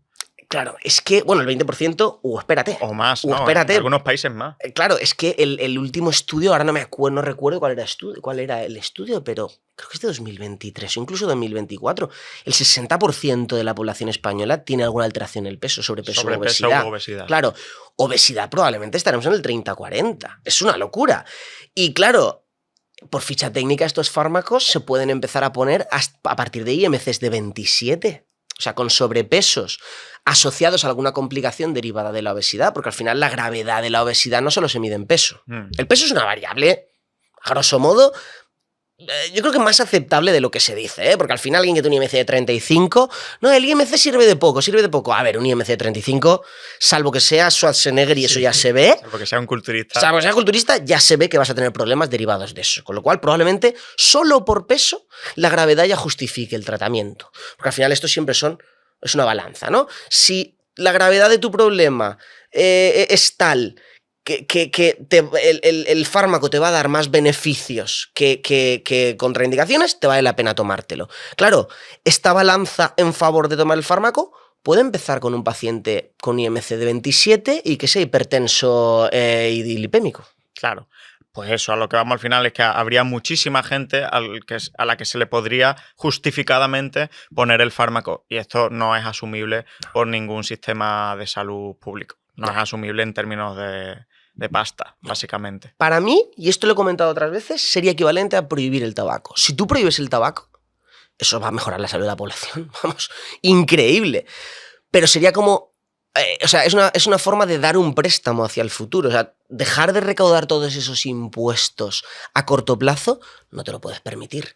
A 20 años vista ibas a recuperar el dinero. Por todos los que no se mueren de cáncer. Por todos los que no se mueren, por 1000 cosas ibas a recuperar el dinero. Por las bajas laborales, por 1000 cosas.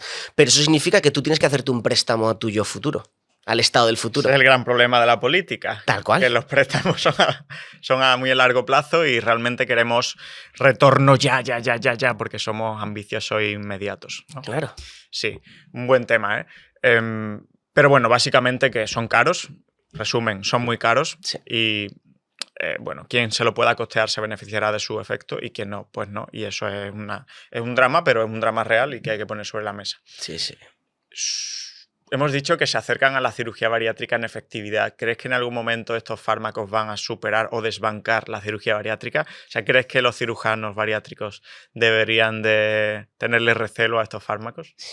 Pues no soy adivino, pero puede ser que en algún momento... Los actuales no. O sea, yo creo que los actuales, al final, la cirugía bariátrica va a tener como su nicho de mercado, ¿no? Por decirlo, su grupo de pacientes que se van a beneficiar.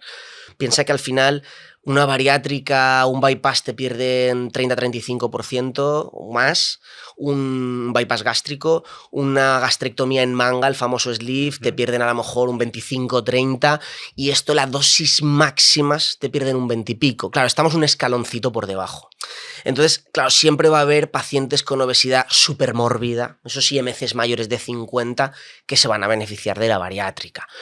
Ojo, quizá se puede utilizar como tratamiento previo, preparatorio, porque cuando un paciente, es lógico, ¿no? Cuando un paciente con tal magnitud de obesidad se somete a una cirugía, la cirugía es más peligrosa. La recuperación es peor, pierde más masa muscular, todo funciona peor. Queda incluso menos espacio, no hay más grasa que rodea las vísceras y la cirugía es técnicamente más compleja.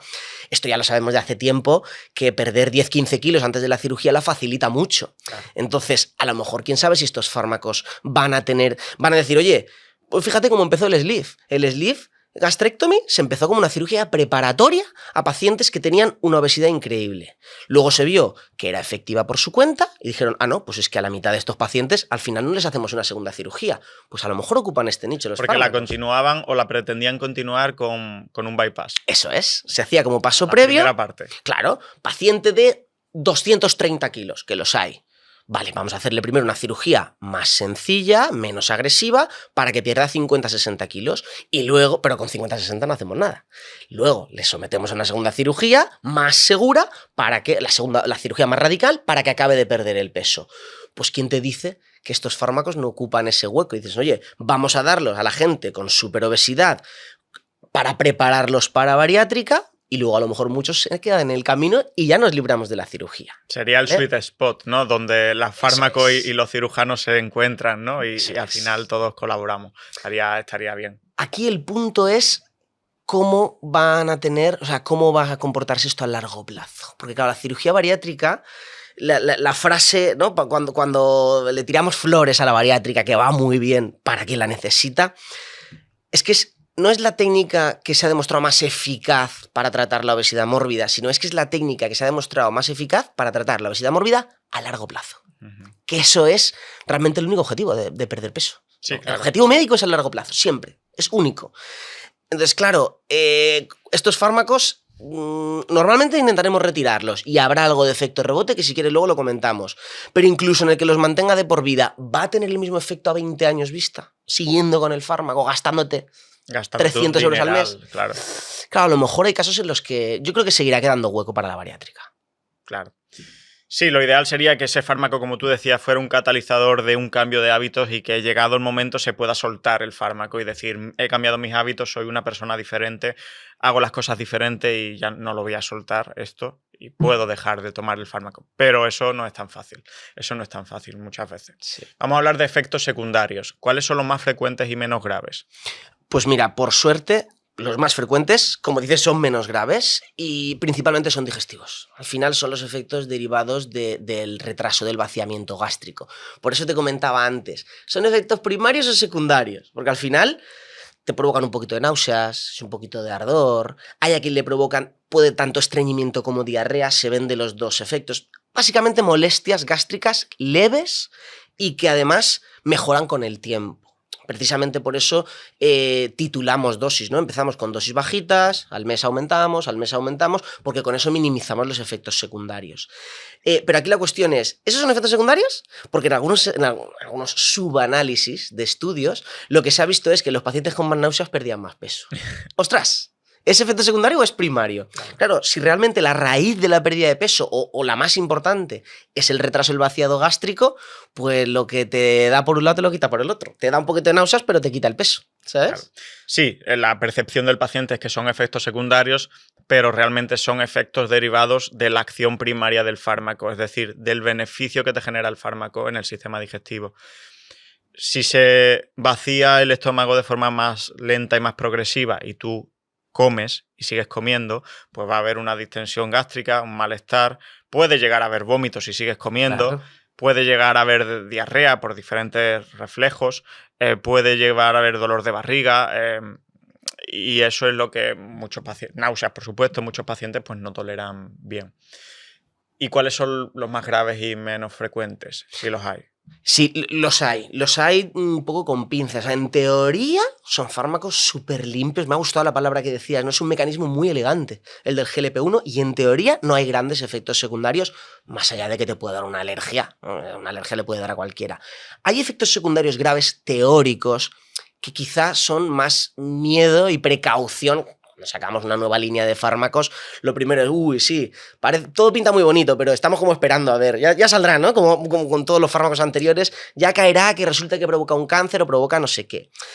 Los dos principales miedos con los GLP-1, desde el inicio además, siempre han sido la pancreatitis. En los primeros estudios que hubo con el liraglutide, hubo algún caso de pancreatitis aguda, es una inflamación del páncreas, que puede llegar a ser muy grave.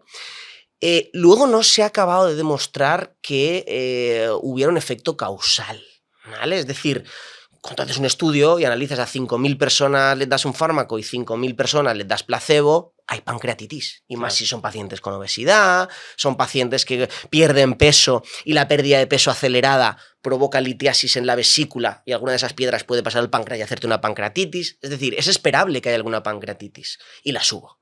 Entonces, nos hemos quedado con el miedo de que puedan provocarla y tal, pero en todos los subanálisis posteriores, y ya llevamos años de experiencia, parece que no hay realmente un efecto causal de la pancreatitis. Igualmente, la precaución aquí es avisar al paciente sobre los síntomas.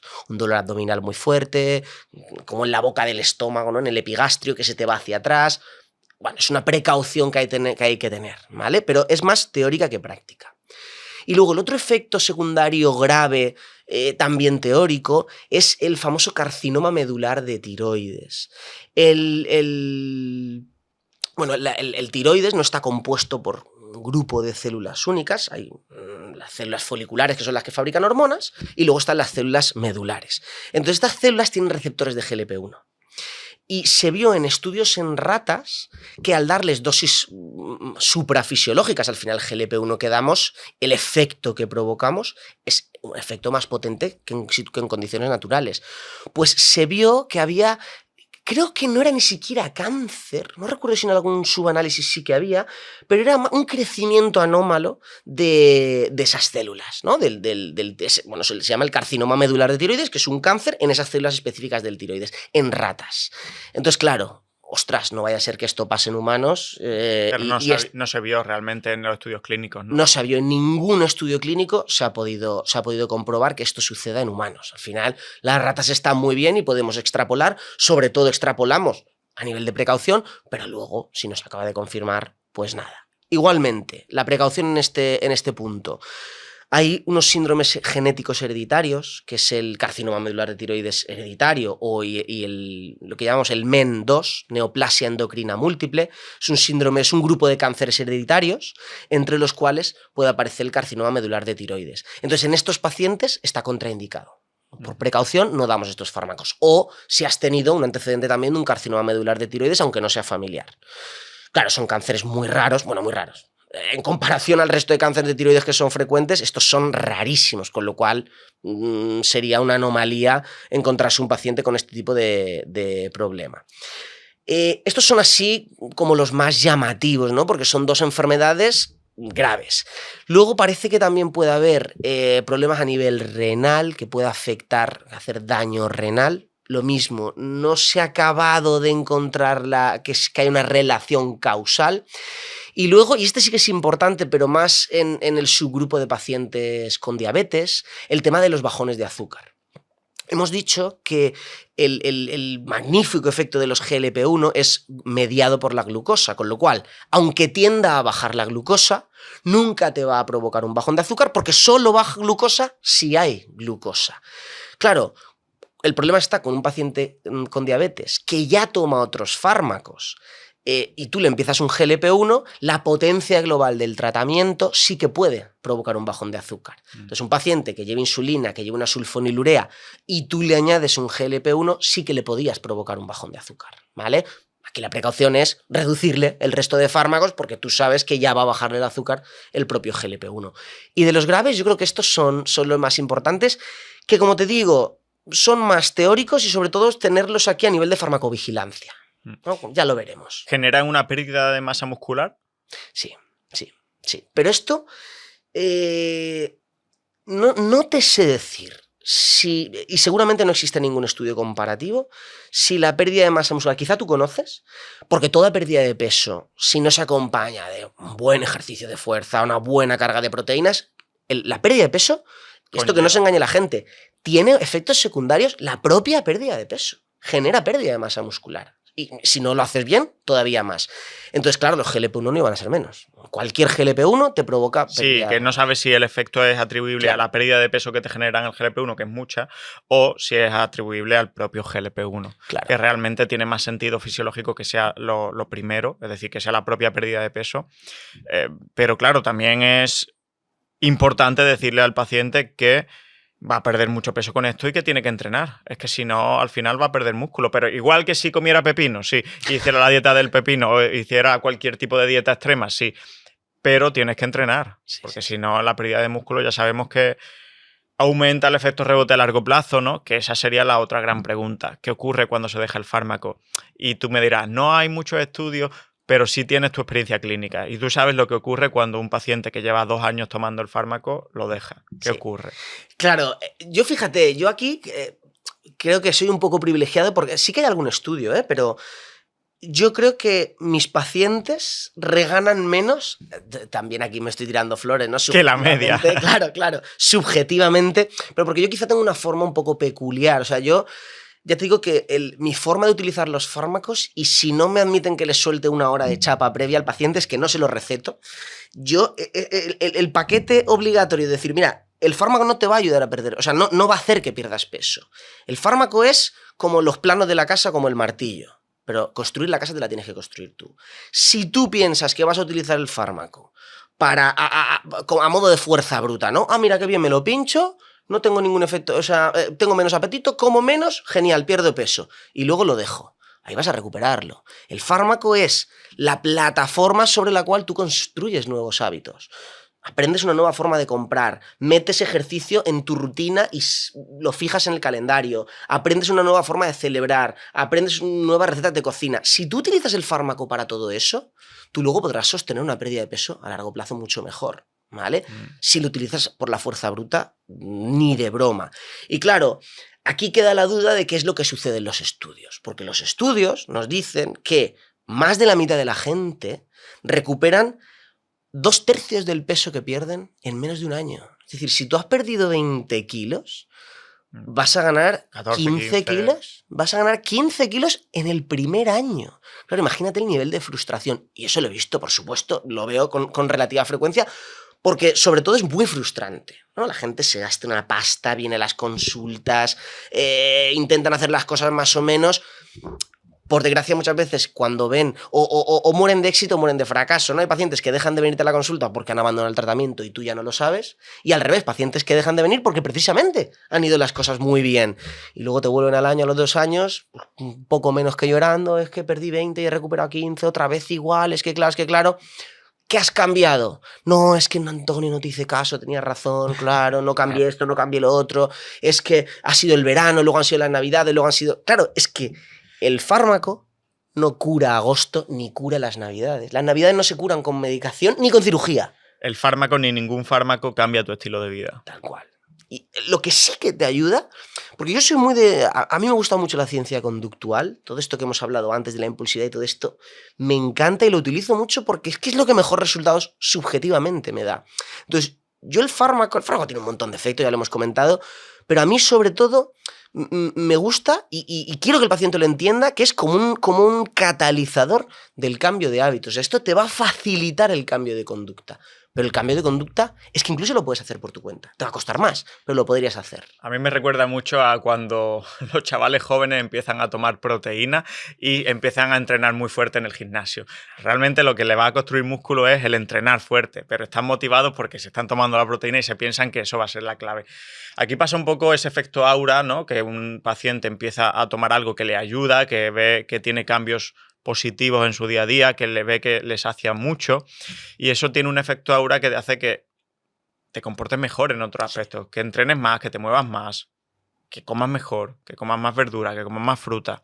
Y hay que aprovechar ese efecto aura, que también es parte de un efecto placebo, ¿no?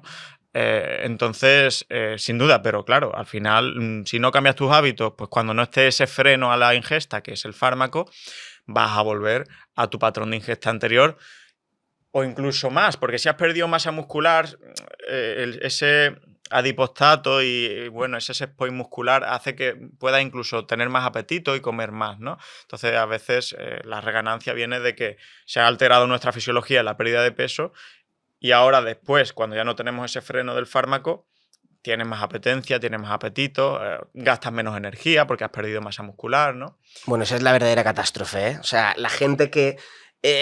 esto no me acuerdo quién me lo comentó, pero me decía... mira, es que cuando tú vas a perder peso, si pierdes 2-3 kilos, haz lo que te dé la gana. Pero si tú vas a perder una pérdida de peso significativa, que es la que buscamos, no te puedo decir que el ejercicio sea importante. O sea, eso es mentira. El ejercicio es imprescindible. Ya no solo para apoyar el tratamiento, que se mantenga a largo plazo, sino para amortiguar los efectos secundarios. Tú te quitas 10 kilos y pierdes 10 kilos de músculo. Bueno, 10 de músculo no sería, pero te pierdes 4 de músculo, que son las máquinas de vapor donde se quema la leña. Cuando luego recuperes el peso, ¿no? El ciclo de pierde músculo, gano grasa, pierde músculo, gano grasa. ¿Y ahora qué? Claro. Pues hasta que no te pegues 3 o 4 meses de ejercicio, ni te plantees perder peso, ni tomarte este fármaco, ni nada, porque no tienes el sustrato, ¿no? La composición corporal como para poder ponerte ahí a quemar calorías, Sí, claro. súper importante. En cuanto a beneficios cardiovasculares, ¿por qué te hacen morirte menos por causas cardiovasculares? ¿Simplemente por la pérdida de peso o por algo más? Pues se piensa que algo más, se piensa que hay algo porque claro, el GLP-1, el receptor de GLP-1, porque al final esto es una molécula que actúa en un receptor y ese receptor que recibe la señal es ubicuo. O sea, se ha encontrado en el cerebro, en el hígado, en los riñones, se ha encontrado en la retina, es que está en todos lados, en el corazón también hay.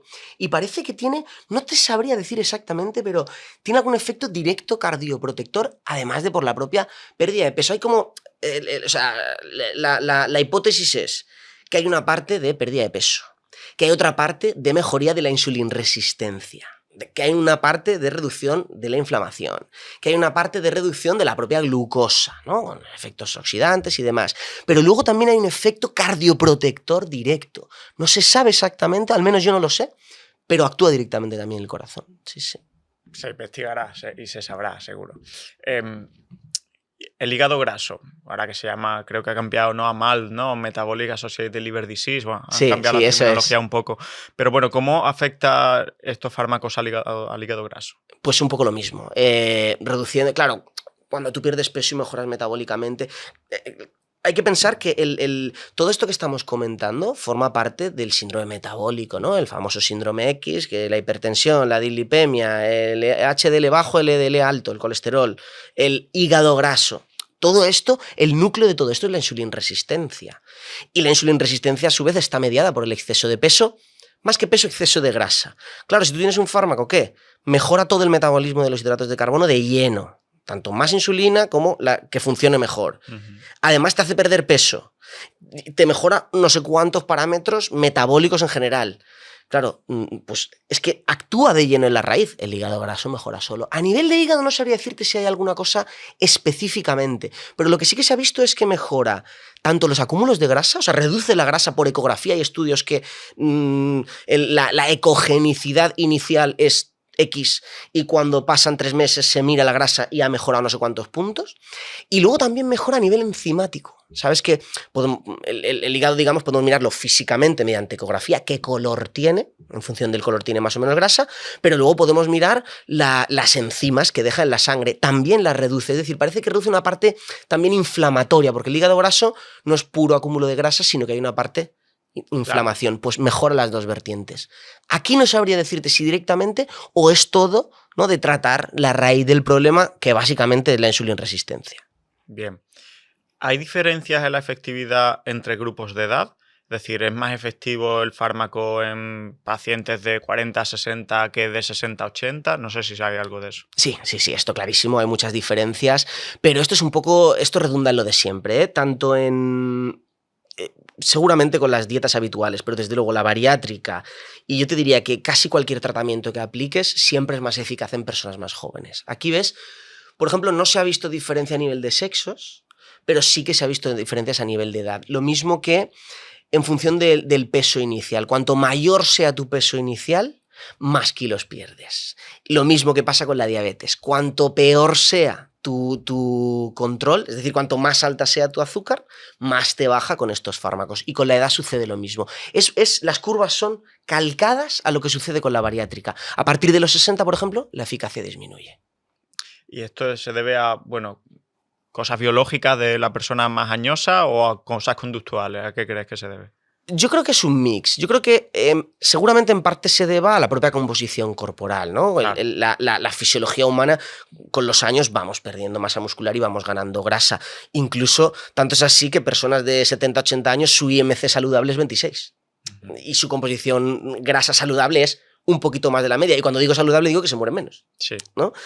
Entonces, probablemente vaya con un tema de composición corporal y quizá también con un tema de capacidades, ¿no? Pues a lo mejor no puedes moverte tanto, el gasto calórico de base es menor, con lo cual seguramente la restricción calórica que puedes hacer es menor, la eficacia va a ser menor, ¿no? Si tú necesitas 4.000 calorías al día, pues te quitas 1.000 y haces un balance negativo importante. Pero si estás comiendo 1.600. Claro, ¿qué balance negativo puedes hacer si por debajo de las 1.000 ya estás muy limitado en el tiempo, ¿no? No puedes hacer una dieta completamente saludable sostenida en el tiempo por debajo de 1.000 calorías. Sí, totalmente. Yo creo que debe ir por ahí la cosa. Pienso igual. Ahora ahí, bueno, sabes que el tema del anti-aging está muy de moda y ya he leído algún artículo que posicionan estos fármacos como potencial fármaco anti-aging, ¿no?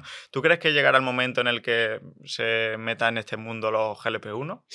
Pues la verdad, fíjate, es una buena forma de verlo. Nunca me lo había planteado así, pero claro, si entendemos que reducen la mortalidad, estos fármacos parece que reducen la mortalidad. Mejoran tu composición corporal. Mejoran la composición corporal y espérate lo que está por venir, que todavía más. Mejoran la insulina resistencia, que es una cosa que va empeorando con los años, sí, incluso aunque estés saludable. Pues desde cierto ángulo sí que se pueden considerar fármacos anti-aging. Claro, no sé, porque yo qué sé, pues ahora se me ocurren los beta-bloqueantes. Cuando tú tienes un infarto, tomarte beta-bloqueantes también reduce la mortalidad, pero no es un fármaco anti-aging. No, porque actúa de forma sobre... Creo que al final redunda mucho sobre lo que tú has dicho de que el GLP-1 está en todos sitios, ¿no? Claro. Entonces, cuando a un receptor está en muchos sitios en el cuerpo, como la vitamina D, por ejemplo, ocurre, es que esa molécula es importante. No sé, no lo sé si se llegarán a utilizar con esta intención. ¿Que se mueren menos la gente que lo toma? Pues sí, al menos si la indicación es la adecuada y el perfil de pacientes es el adecuado, pero será algo que el futuro nos dirá. Y vamos a terminar con una sección muy cortita, que es un repaso de fármacos que no están comercializados para tratar la obesidad, pero que te hacen perder peso de forma un poquito secundaria, Sí. ¿no? Tú antes decías que la metformina tiene un efecto neutro, algún estudio hay que tiene, bueno, que te hace perder un poquito de peso, muy poquito, Sí. 2 o 3 kilos con mucho. ¿Qué más fármacos hay que te puedan ayudar que te puedan ayudar? No, sería que como efecto secundario tienen una pérdida de peso, que a veces no es buena. Claro, claro. Por ejemplo, una que no es buena y que es un clásico y que los pediatras van de cabeza con esto son los fármacos para el trastorno de déficit de atención, hiperactividad, ¿no? Ahora no me sale el Ritalin, ahora no me acuerdo cuál es el nombre... El Ritalin, el Concerta. El Concerta, sí. Bueno, sí, no me sale el compuesto, pero son estos. Sí, metilfenidato. Metilfenidato, eso es. Estos fármacos quitan el apetito. Claro, entonces los niños que tienen que tomarlo pueden llegar incluso a tener problemas de crecimiento. Entonces, bueno, pues hay que ir con la dieta, ¿no? Es decir, si se lo toma por la mañana para ir al cole y estar concentrado, pues le damos una buena carga de calorías y de proteínas por la noche, ¿no? Quita el apetito. Claro, bueno, es una anfetamina. Pues claro, podemos asimilarlo un poco a la fentermina. Son fármacos que te aceleran, te quitan el apetito, seguramente aumentan un poquito el gasto basal, te hacen perder peso. Pero claro, aquí la cuestión con este y con otros fármacos es si es significativa la pérdida de peso, porque al final perder peso no es lo de menos, ¿no? Es si es significativo como para que sirva para mejorar tu salud. Perder 2 kilos no es un fármaco para tratar la obesidad, es un fármaco que te ayuda a perder peso, pero no es para tratar la obesidad, sea una enfermedad o no. Claro, claro. Después hay otros que también su mecanismo de acción también es muy elegante a mi parecer, ¿no? Que son los inhibidores del cotransportador SGLT2, Sí. que también lo que hacen es ayudarte a perder glucosa por la orina, ¿no? Y también consiguen alguna pérdida de peso, ¿no? Sí, claro, esto es al final lo que te hacen orinar, creo que es en torno a las 300 calorías, 300, 400 calorías al día en forma de glucosa. Bueno. Claro, quieras que no. Luego todo se estabiliza, ¿eh? Porque al final estos fármacos lo que se ha visto es que se hacen perder de 2 a 4 kilos. Entonces, bueno, va muy bien y esta fue otra de las grandes novedades en diabetes, por lo que te decía, porque en diabetes nos enfrentamos al reto de que introducir esa glucosa que está en la sangre, introducirla en la célula, aumenta de peso, es realmente alimentar el cuerpo. Claro. Entonces, aquí el reto es cómo bajamos la glucosa sin que acabe engordando. Y este es uno de estos mecanismos elegantes que es, pues oye, en vez de meterla en la célula, que la orine el riñón, ¿no?